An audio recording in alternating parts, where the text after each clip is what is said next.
Thank you so much, sir. It was such an enlightening session. And of course, for me, it's like a double treat anyway, having you talk about coinage. So, first question that we have for you is, given that we have a lot of Indo-Greek features coming, there's a reason we call these Indo-Greek coins because they're Greek features, but equally the Indian features as well. So what does it mean to be Greek in such a scenario where your names have been prakritized and where you have these gods which could be composite deities, which could be equally Greek, but also equally Indian in the later sense of the word? So what, according to you, would be being Greek mean for these kings particularly? It's something like, I always take this example. When India was colonized by the British, what is the percentage of the British in whole of India compared to the Indian population? Still, they control India. And the British heritage of India is still there in the minds of the people and in the architecture and everything, and also the way of thinking. So it's something quite similar with the Greek presence there. The reason I showed Daikanu is it's a Greek city, although there are Persian aspects to it. But if you look at the Greek inscriptions that I showed you, some of them, they are really Greek, and it's pure Greek. And some of the I didn't show all of that. Some of the manuscripts found in Greek manuscripts, they are as good as the classical Greek one. And also when they write their name on the coins, it's absolute perfect Greek. But what they try to do is they are in a region where they have any cultural footage, any cultural roots. So they are in a region where they don't even talk their language. The language was Gandhari with all the dialects that we can imagine. So what they try to do is they want to show the Indians, we are your kings, but we respect your culture. So they write their name in Gandhari using the two, popular scripts of that period, Kharoshthi Mehndi and Little Brahmi.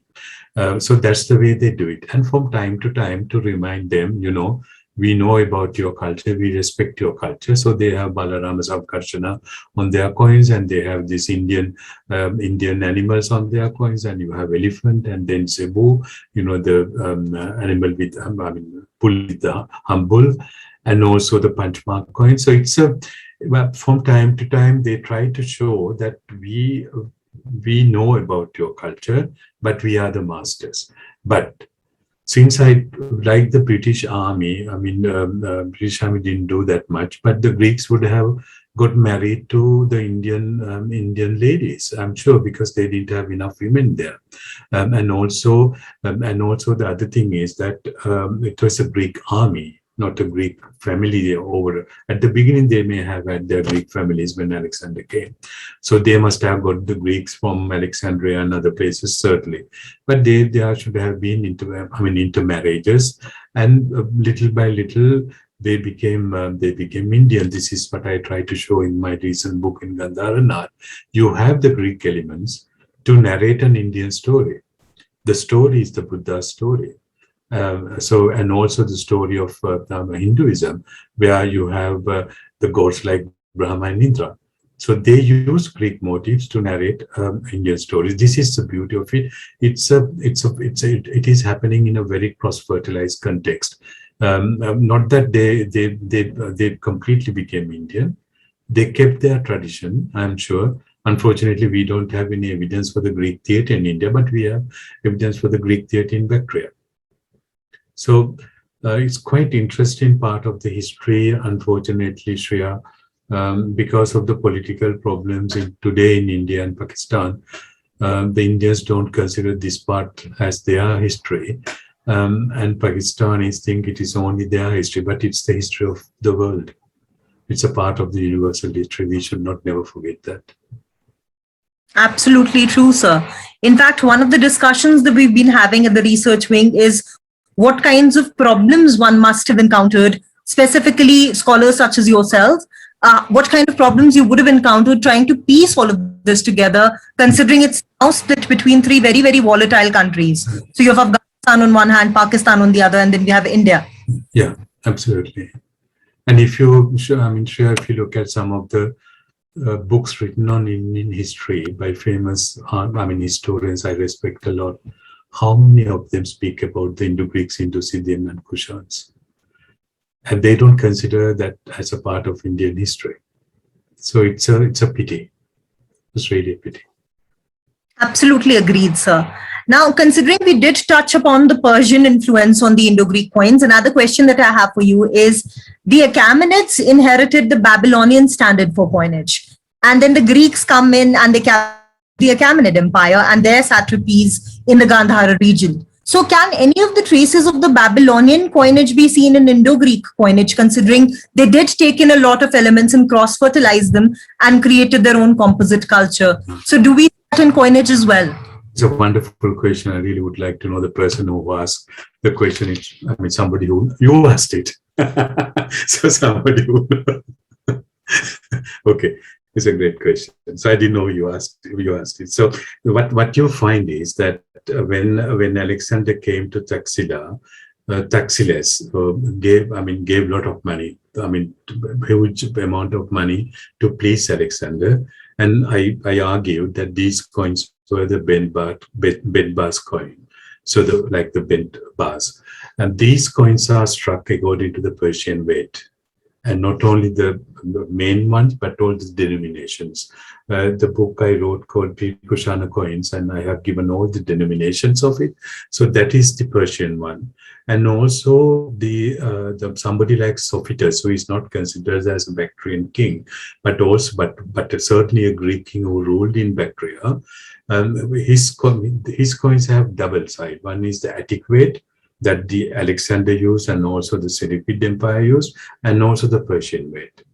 Things changed when Diet and also the Seleucus, Antiochus I and Antiochus II, striking coins in Bactria. They issued the coins with Attic standard, little bit reduced. So it became Greek. And when they crossed India, other than the bilingual coinage, they issued the coin respecting the punch mark weight.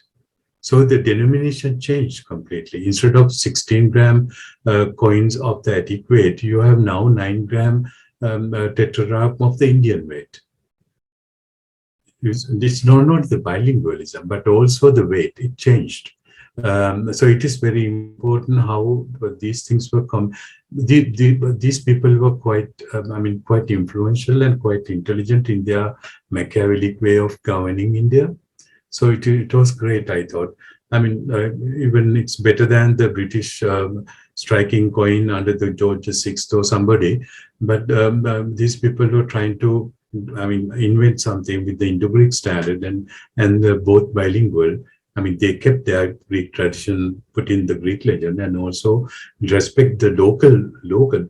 Do you ever see an Indian British coin with any sort of a Nagari or Tamil script? No. So this is a wonderful way of showing, at least to a certain respect, the culture of the people where you are there. Not that I'm saying colonizing another country is a good thing, but we are looking at the history impartially. But what I'm looking at the positive things of this. So thank you for this intelligent question. Thank you for answering that, sir. That's something that has been nagging me since I've been reading your work. Yeah. Also, the thing I really wanted to ask you is your take on how many Indo-Greek kings there are. Because every time one reads another scholar, somebody says 35, somebody says 36. There is also a recent 32 review for Indo-Greek coins. So how many kings do we know for certain from the coinage who exist, who were not counterfeit? I believe there were 45 kings. So they are in my catalogue, plus the new one that I published. And also I have, the problem is here that somebody like adamant, like Jaraf Usman said, there were no the kings with the same name. Same thing, the biggest mistake that Kenara, whom I respect so much, the biggest mistake he made, he said there were no two Apollodorus. He said there is only one.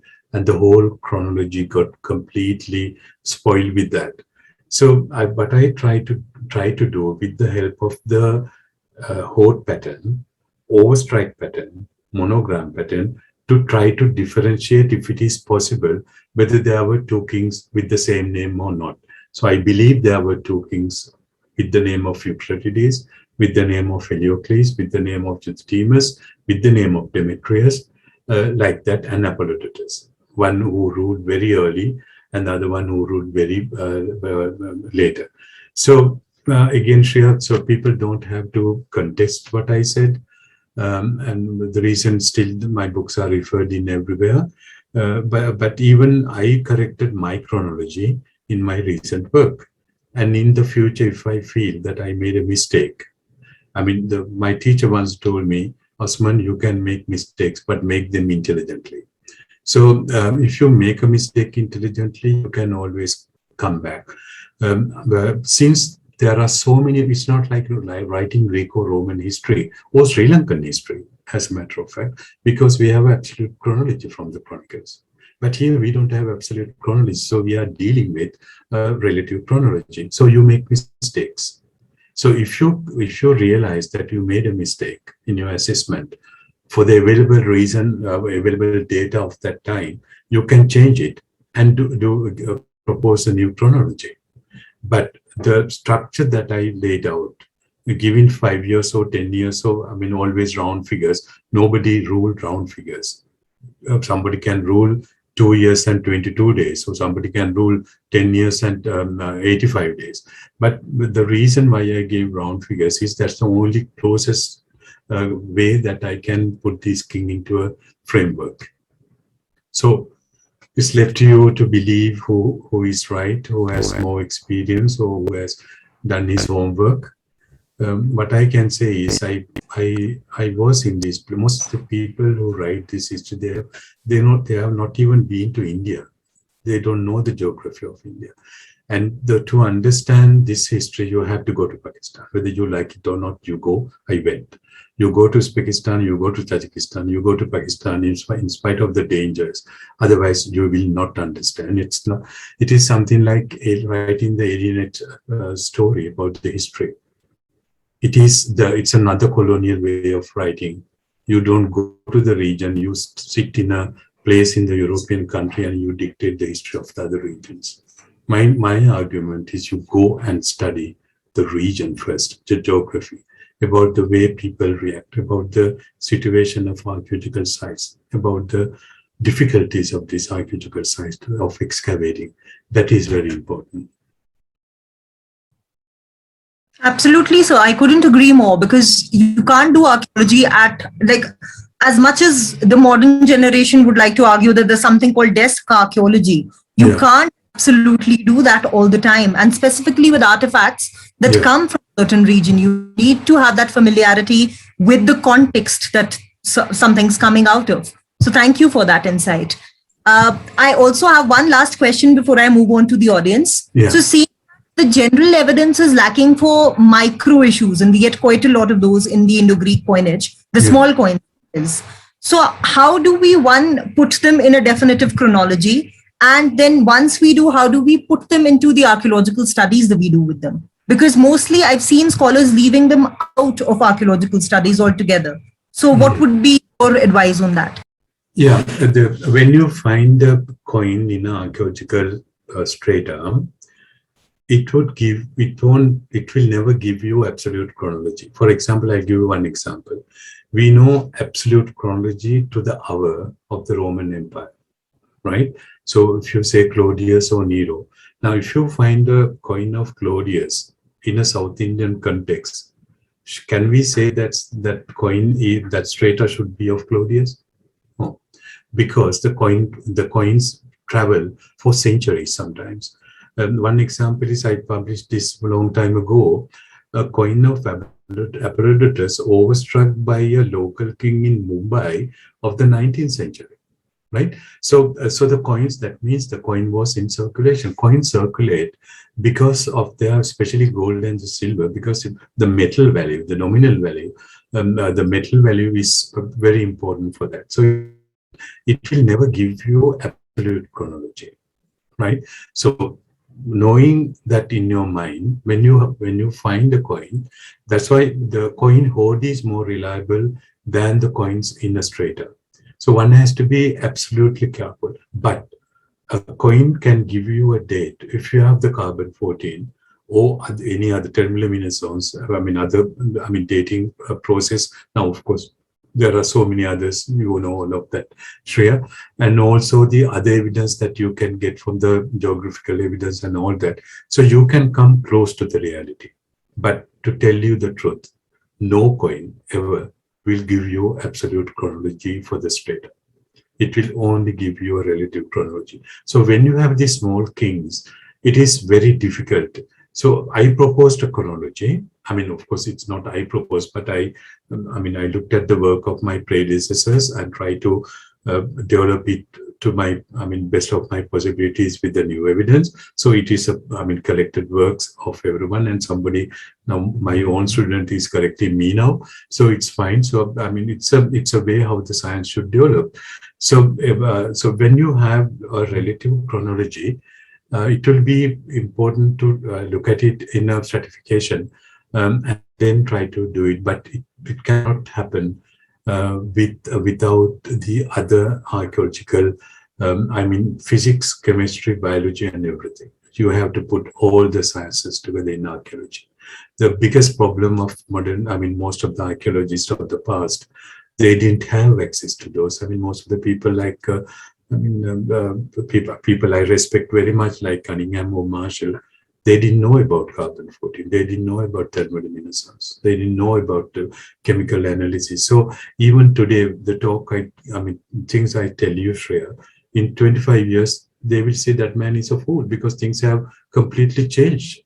That's how the science will develop. We do maximum, we mark our period, and someone else will come, will mark his period, and he will do better than us. So there is no point in hanging on to an old theory saying that I was always wrong.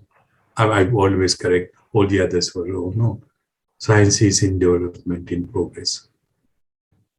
Thank you so much for that, sir. A related question by Simran Kaur Saini from School of Archaeology, UCL. She wants to know, how does one approach these regions? Specifically, they're in conflict-related countries. Also, is there an alternative solution to accessing archaeological artifacts from conflict-ridden regions, specifically with respect to Greek coinage? Because we did talk about it's necessary to visit these areas, but we now can't. Yeah, the thing is that these regions are very difficult. As you know, the situation in Afghanistan became very, very difficult.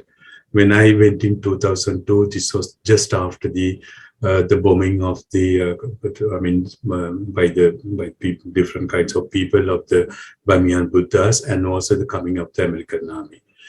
So there are periods where you have to take a risk and go. But countries like Uzbekistan and Tajikistan, you can still go. In Pakistan, if you go with your friends, you can go, right? You can go and see, but unfortunately for Indian citizens, it's not easy. I, being a Sri Lankan, I can go anywhere in the world. That's the only blessing I had in my life. But it's very important. But I will not ask anyone to go to Afghanistan now. But at least respect the people. Now, when the French archaeologists talk about Afghanistan, about Ai-Khanoum, Petra, and also other places, these people were living there. And somebody like Fouché was very ill malaria, and they went on horseback to Mazar-e Sharif. Respect their sacrifices and their way of looking at it. What I hate is that people sitting in a comfortable room in Europe saying that, these people were wrong and all that. No, try to come to the middle path, try to understand. People have committed mistakes, and those people who are now preaching us, their mistakes will be corrected by others from the other generation. So it is why I continuously say it is very important to travel. And how can you talk about when some of the coins are published and some people said you have never been to Pakistan or to see in the Peshawar Bazaar, they are fakes. How can you know that? You need to have an experience and you have to go and speak to the people.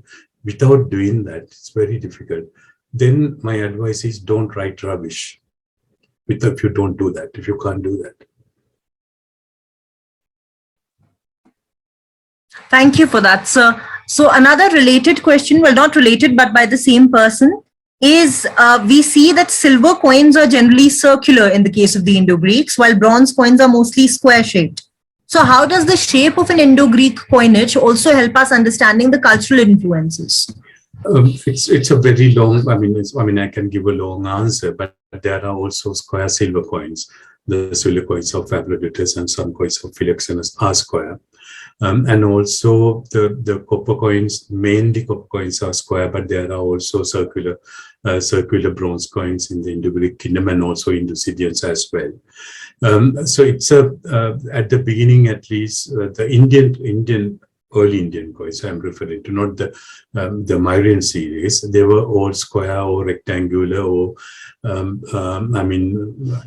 not regular shape. So I think Indians were used to that form of currency. Although there are some Janapada seats, they had circular coinage as well, circular francs. So it is. I don't really believe that I can't agree that square form was to please the Indians, because the same king also, and for example, Antimachus the First had round circular coins and also the rectangular coins. So it's not really the way that we should see it, but it's also a way of making the flanks, but it's easy to make. It's easy to make. You have to mold. You have to have a mold, and then you smelted silver, gold, or bronze should be poured into it. So the circular ones are easy to make, but the square ones are difficult to make. That's why you get sometimes the chisel marks and other things on the square ones. So it's a very difficult question to answer. But the only thing I can see is that there are places like the kings like Apollodotus, when he started issuing square coins, silver, with punch mark symbols on it, he respected the Myrian square or rectangular coins. That I can say definitely, for sure. Thank you, sir. So Dipanshu Shekhar from Delhi University says, what is the significance of the transition of the scepter of Zeus ending with 3 points instead of a single point? Can this be taken as evidence that Zeus was evolving into some form of Shiva? Oh, this is a very, Zeus never had a Trishula. He never had a trident. Trident is the arm of Poseidon. So you get coins on the Bactrian coinage, Zeus with a spear and Poseidon with a trident. And we know that Shiva symbol is trident, never the Shula. Shula is an arm of Kartikeya, Skanda Kartikeya. So those things cannot be, when in a codified context, they won't change. What happens is that the section I wrote in the new book and also the long article I wrote about the beginning of the Hindu gods in Indian context, where you have a transitional period where Heracles is shown as Shiva, and also the use of many attributes of other gods. Now, any Indian would know in a codified context, the god holding a chakra and a conch cannot be anyone else than Vishnu. And the god who is holding a trident and a pasha cannot be anyone else than Shiva, right? So a god who is holding a Shula should be Kartikeya. So these things are very well defined, and also the god who is holding a Kuntika, the water is Brahma, and who god who is holding a Vajra is Indra. But in the first, this is something that I am going to discuss next week. The transitional period of Bhima Kadphises, you can see that there's a hesitation of the attributes until it gets codified. So the culture goes through unorthodox process until it becomes orthodox. The talk I gave 2 weeks back to the my Kolkata friends about Surya, I tried to show it again, and also the Brahminical god that I showed, that it's very interesting to understand the the history of the iconography of the Hindu gods from the early stage to the codified period. So there are so many things which I will try to discuss next week when I give the talk. Thank you, sir. So another question that we have is from Tarak Datta from Deccan College. He wants to know, since you've discussed hoard finds of several Indo-Greek coins, and quite a lot of them have silver in it, could you tell us a bit about how these coins were treated and cleaned, especially since they'd been subjected to post-inhumation and post-excavation corrosion and damages? You mean after finding them and cleaning them? After finding them. Yes, there are several ways of doing it. If it is done in a museum, they use chemicals. If you can remove it, and then you can, as I do, cleaning with a scalpel. Look, with the 20%, 20 times enlargement. But people don't have time to do that, and most of these hoards were found in Afghanistan and Pakistan, not by the professional archaeologists, but by illicit diggers. They put into a chemical bath, and then they separate them. Not even with a toothbrush or with water or anything else. Sometimes they try with Coca-Cola. If it doesn't work, they make a soup and they put the coins into a soup. If it doesn't work, they put them into a chemical bath. The hoard that I showed you, which was put into a chemical bath, just got diluted in the water, in the chemical bath. So, this is what is unfortunate with us. These hoards were found. You can have a look at the amount of hoards I have published in my life. I went to the places where they were found. I tried to rescue them, but all of them were not rescued. At least I tried to take the photographs. And those hoards that I showed you intact, they are still intact. Nobody ever cleaned them. So I don't know where they are now. Those are the photographs I took in the bazaar. So these things are happening. For example, the Barikot hoard, which was cleaned professionally and by a professional cleaner. And if you look at the book which came out from Hindu Kush Soul Train, this is a wonderful job somebody has done. And so I could see them in Pakistan, take photographs and study them without any problem. Same thing with the Bara hoard, which I published separately as a book. So there are some hoards, and also the ones, I don't want to repeat my life, but things that I find, there are the good chemical cleaning and the bad chemical cleaning, and there are hundreds of hoards which are not cleaned at all.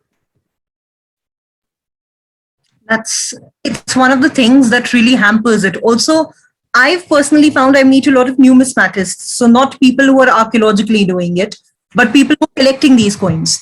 And they will tell you that there's no point cleaning them because it then reduces the monetary value. So their resale value circles. Yeah, they're absolutely right. Sure, the problem with the dealers and the collectors, they are looking for the most valuable coins, right? And they collect when there is a hoard. The first they sell the most beautiful ones, and the ugly ones. But they can't. Nothing is ugly in archaeology. Everything is important. So they will sell in a bulk. Someone else. So unless you are, my problem is I didn't go to Pakistan for the last 8 years. Because I was interested in other things about Southeast Asia. And so when I stopped doing it, nobody has, before me, Bob Senior did that. But now I don't go there, so I don't have a fully, absolute grasp of the hoards coming to the field. When I was there, I used to go to the bazaar, meet people and beg them to show them to me and take photographs. Now I can't do that. Most of the hoards, I'll give you one example. We all heard about the Kunduz hoard, which was published first by David Bivat and later by Raul Curiel and Jaraf Usman. And in the same place, recently 3,000 coins came to surface. I tried my best to see them, but now I can't go to Afghanistan. Otherwise, I would have gone, even at the risk of my life, because it's very important. But the hoard is dispersed. I had only access to 20 photographs of the coins. And since I don't collect coins, I never bought a coin in my life. So now the interest is different for people because they have buyers immediately, big selling groups and others. And also the other disaster as far as the numismatics is concerned, most of the people who write about this, they are not even well-trained historians or numismatics. They are dealers and collectors. And they give their own ideas to, if they want to give a huge value to a coin, they praise the coin to raise the price up without having any idea about the provenance, about the historical value of it, and also the language problems. They don't know the languages. So it's a very difficult field today to work in because of these. I don't give names. Look at the most of the people writing about it. They are not at all trained in a university. They don't even have a BA in history. So they write about it. So these are the people who, over evaluate things. They don't have any experience about it. So it's a pity. I don't know what will happen in the future because the things are getting more, and not only the pandemic, but also the political situation is getting worse and worse now. So I don't know how many coin notes we will be able to see, but we know for sure people had all these, the metal detectors, they were used at the beginning to find the landmines, but now they use it to find the coins and the artifacts. So it's happening also in Europe for the Roman coins. So we will never get a complete idea about the holes and other things and the recent findings. If they were found in archaeological context, we will, but there are no legal excavations in Afghanistan. There are very few legal excavations in Pakistan, apart from my French colleagues and the Italian colleagues working there. Even the Japanese have given up. So there are Pakistani colleagues who are doing good work in Pakistan. And apart from that, we don't have much people working. And the other problem is there are very few well-trained numismatists working on this, working not only on the Indo-Greeks, but also Kushans and also other, we almost forgot the Hindu-Shais. And nobody is really working on them. And fortunately for the Sasanian, my Austrian colleagues, Michael Alram and others are working on them. So it's really a blessing for us. But there are other types of coins, nobody is working on them. Absolutely true, sir. Now, there's quite a lot in coinage. I think as somebody who's been periodically doing coinage with students and speaking archaeologically, this is one of the dialogues we have very, very often, that not a lot of effective numismatic studies are coming out. And after a certain set of scholars, it's really a dying art now in archaeological circles. Absolutely. You can ask in India how many well-trained, there are very nice, like Sushmita Basumajumdar and also the researchers working in the Nasik Institute there, but they are very few, very, very few. Absolutely. We have another question, sir. So this is by Divyan Saxena from MSU Baroda. He wants to know, 10 unstruck bronze flans were found from Ai Khannum in Afghanistan. Do you think it may indicate the location of a mint there? And could you also please tell us about mints of the Indo-Greek coins in general? Yeah, it's absolutely, there was a mint city in Ai Khannum because they found the gold ingots that I showed. They were found in Ai Khannum, and also the virgin flans. Of course, the only dye ever found in this region was published by me, but it was found accidentally of Demetrius. Normal tradition is they destroy the dyes, right? Because the fakers can use them, counterfeiters. The problem is with the cities. Now people multiplied the mint cities like Myitkyina and others. Every time you have a monogram, you attribute each monogram to a site without any evidence. So recently I did some work. The only way to do it is to do a dye study, to see how the dyes are, the reverse dyes, where normally the monogram appears connected with the obverse dye. That's what we call the dye study, done by some colleagues and also my student Olivier Bourdeau and myself. It shows there were very few mint cities. And I won't be surprised if, I personally think there were only 2 mint cities in Bactria. There would have been, with the shifting of the region, the kingdoms from one region to the other, there were no more than 3 mints operating at the same time. Even that for me, it is too much now. Because sometimes, the three monograms that Michina said, Pushkalavati, Bactria and others, they are all now dilute. So that means there was only one mint. So there were not many, it's very easy to have a workshop for minting coins. You don't need much. You need to have 2 dice, and then a hammer. But you have to make the flans. So you need to have silver. Everybody didn't have access to silver. You get silver in Badakhshan, you get silver in Rajasthan. So who had access to silver? So only the royal personage, the king and the authorities had access to the silver and specialty gold. So there's a question of supply. So everybody, so you have to, the silver ingots that I published recently, which I didn't show, but I'll try to show them next time. So there were silver ingots, right? So that means the silver is purified. So we did all the chemical analysis up to 95%, which is good, but which is not as good as the Roman, which is 99. But Indians knew how to, if you read Artha Shastra, you know about it, they could purify silver. So it's a huge process. It's not just making 2 dies. So it's a question of supplying enough silver to a mint, making the flans, and who gave the authority to mint a coin with the portrait of the king and with his name. Only the king can do that. Ordinary people can't do that. So it's quite interesting. Only exception which I saw was yesterday when I gave this talk to my Sri Lankan colleagues of Sri Lankan coinage. Only place I can see was in southern part of Sri Lanka. I found normal people, the chieftains and the Gopatis and Gahapati, they were issuing coins in their name. It is a very personal initiative. These are all copper or lead coins.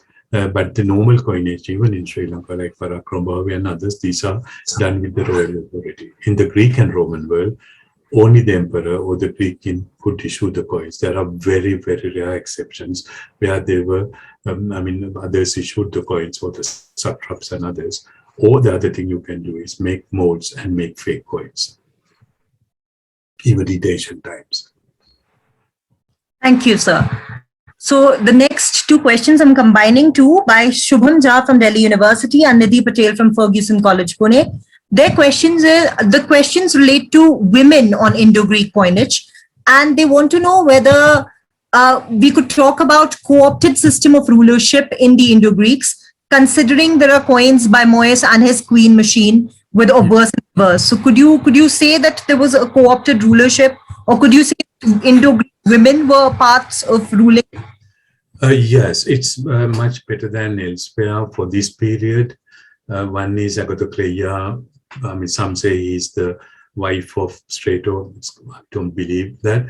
As many said, it's he's the mother of Strato. So she appears alone on the coins, and then with the portrait of his son, and then the mother disappears and son appears. Either the mother passed away or mother said, now you are the king and you continue with your coinage. But the name of Agathocleia is written on the coins, right? And also when Euclides commemorates his father and mother is diadem and father is not. That means mother is the queen, and according to the text, Euclides was a usurper. He was not he didn't have the heritage of the crown, so he usurped against perhaps Demetrius II and became the king. So he has the royal blood only from the mother's side. So her name is written, and then we have Hermaios and Calliope. So Calliope, both names are written, and it is Hermaios and Calliope. So you have both ruling, and also you can see the portraits of both. And also the important thing is the coin that I published first long time ago in 1991. You all were not born. That time, that was the coin of Calliope as Amazon riding the horse. So there are a few examples like that, like in the Ptolemaic, the Ptolemies had that tradition. representing the Queen. So it may have, I mean, no, I'm not trying to say that they respected women. Even today, women are not respected. How can you imagine that it happened in the second century BCE? To a certain extent, women appear on the coinage. Thank you, sir. So we have quite a few questions that I'm now combining. So Kajal Baba from Delhi University wants to know, do we find any hoards near coins near theatre complexes? Because she was intrigued by the theatre in the gymnasium and the city plan that you showed in your presentation. And she wanted to know if there's any interrelationship between theatres and coinage. Theaters and coinage, of course, if you go to see a theater, you have to pay money. So it's a money, but you give, so you can have a. The problem with the theater is in Iconium, it is not fully excavated. Not even the 1/3 was excavated when the Soviet army came in. So we have no idea and how deep they went to find it. But I won't be surprised if they find a hoard near the theater. But the theater is very close to the palace, and palace had so many coin hoards.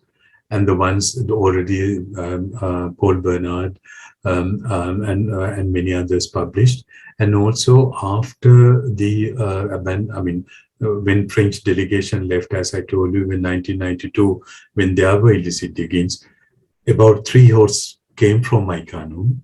They were illicitly found, and I published some of them. And recently, another hoard was found with 2,000 coins. So there should have been a huge circulation of coins in this region. Any hoard which came legally, they are all published by Mrs. Petit-Aubeilleur, and also Paul Bernard and me, and also Georges Lorivière and others. So there should be a relationship with theatre and the money, and also with the treasury and money, as they have found 10,000. Not that they found 10,000 Pachmark, but there is an inscription says in that pot there were 10,000 coins. So it is quite important. That was the only way of banking coins at that time. Thank you so much, sir. We have last 2 questions because we are visibly exhausting you, and I don't want to take it. No, I'm fine. Don't worry. Are you sure? They are very intelligent questions. I'm very happy to answer. Thank you, sir. So Anchit Jain wants to know, were the heavy gold or silver coins commemorative in nature? Yes. For example, the 20 gold statue of Eucratides. I don't think anybody put that in his pocket and went to buy 1 kilogram of rice. No, it's a huge transaction. I would call it a prestigious coin. It's quite interesting, and also these double decadrams of Amintas. It's a very interesting coin. You know, the story of the coin of Eucratides is very. If you give me 5 minutes, I'll explain to you. It's very important to understand. This was found in Bukhara in Uzbekistan by 3 peasants, and when they found it, they took their knives out and they killed one. So 2 remained. I wrote about it, and later Frank Holt wrote a book about it, giving the whole story about it.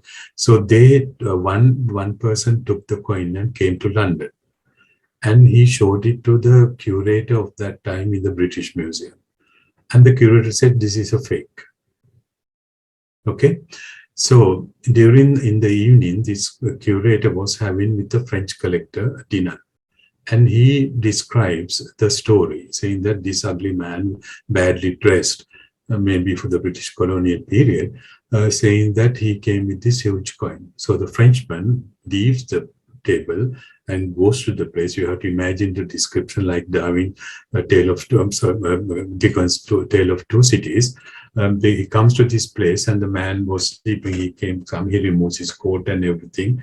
Against his chest, there was a pouch, and inside this pouch, there was this gold medallion. And he took the medallion, we don't know how much he paid, and gave to Louis Napoleon in the French cabinet. And it it was given to the emperor, and it became the collection of the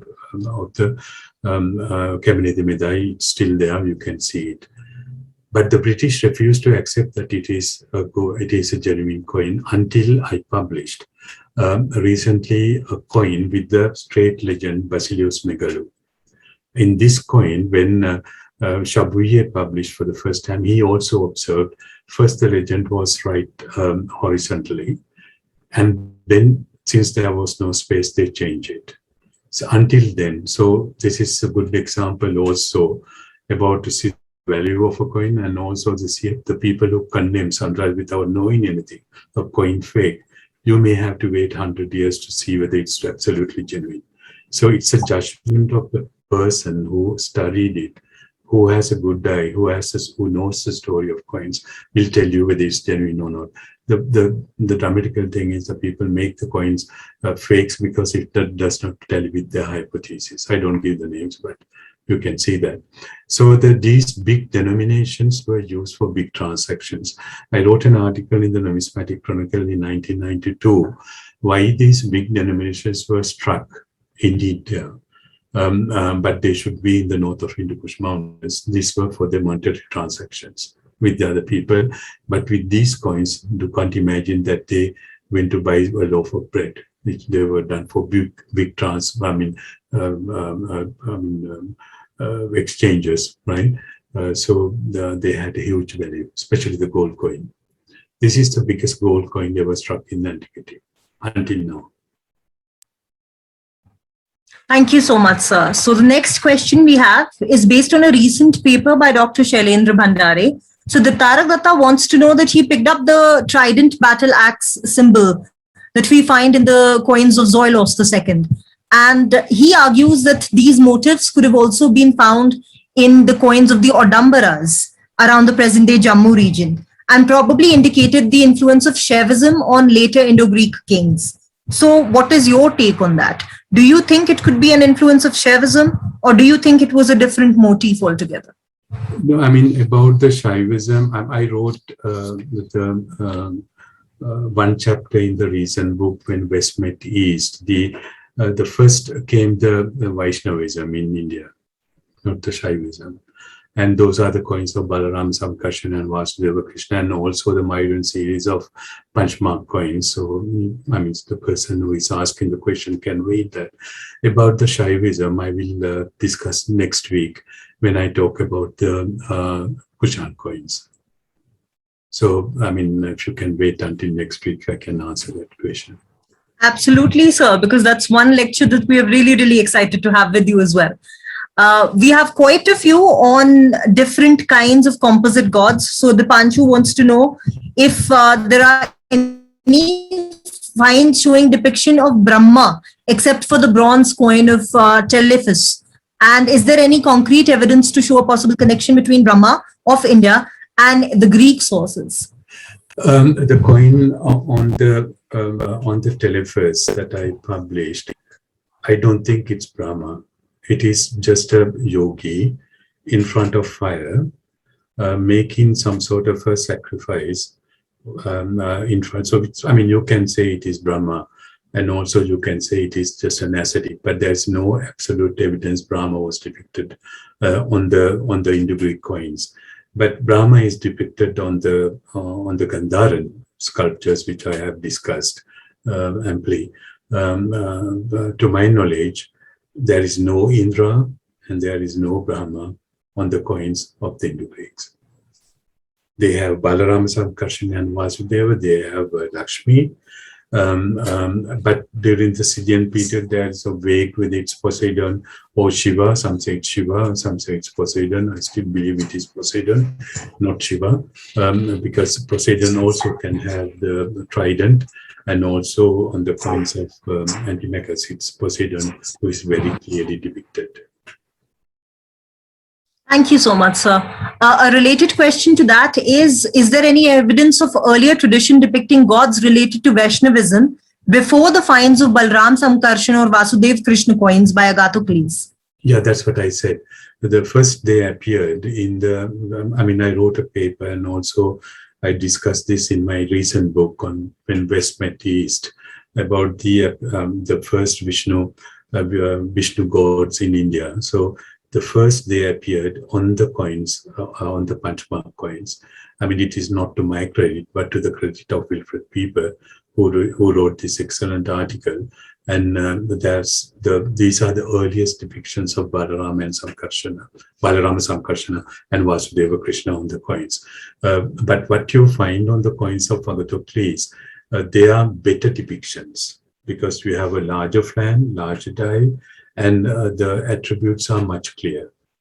Although they misunderstood certain elements like the conch, for example, the Sanka is converted into a bottle. I don't think the Greek engraver knew what a Sanka was, really the symbolic meaning of it, but it is the Sanka. But you can very clearly see the chakra and the plow, and also the pillar without any problem. So those are the most detailed depictions of Balarama Sankarsana and Vasudeva Krishna, but they appear.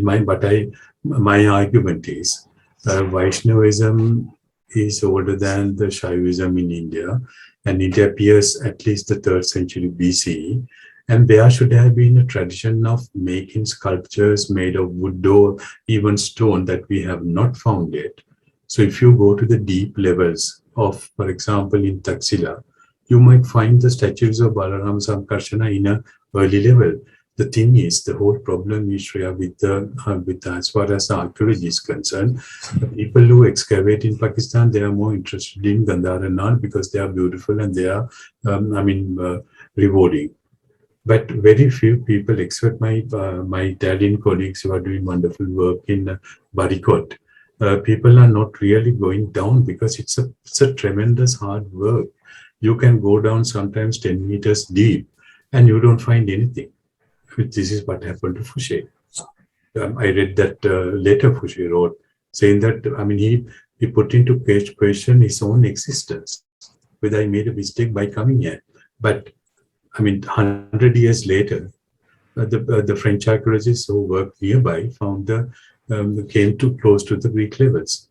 So we might find the earliest depictions of Vishnu or even Shiva. I'm not going to say that Shiva was not present at that time, but according to the evidence, it is most unlikely that Shiva was there. But Vishnu, certainly there should have been, if the Greek engraver of Agathocles did such a wonderful work, that means he had a prototype in front of him. He would have had at least a statue made of wood. Absolutely agree with you on that, sir, because whenever you talk about coinage reliefs, they don't come in isolation. They can't come out of nowhere. There has to be a prototype in front of you for it to be translated to relief in such an exquisite manner as you see in coins. So thank you, sir. We've finally reached our last question by Anchit Jain, who wants to know, and I think you've already addressed it, but just for the heck of it, he says, did Indo-Greek strictly follow the Greek weight standards, or this was negotiated with economic needs? And as I said, answering your question, Shreya, that means when they were in the north of Hindu-Kush mountains, first they had the Persian and the Attic standard, but Attic standard had a better value because the Achaemenid Empire has disappeared by that time. So Achaemenids were no more in power. If you want to do some exchanges or transactions, you have to do it with the Ptolemies or Antigone Gonatas and others. So they were more. It's not like something like the dollar today, US. You can go anywhere and get it exchanged.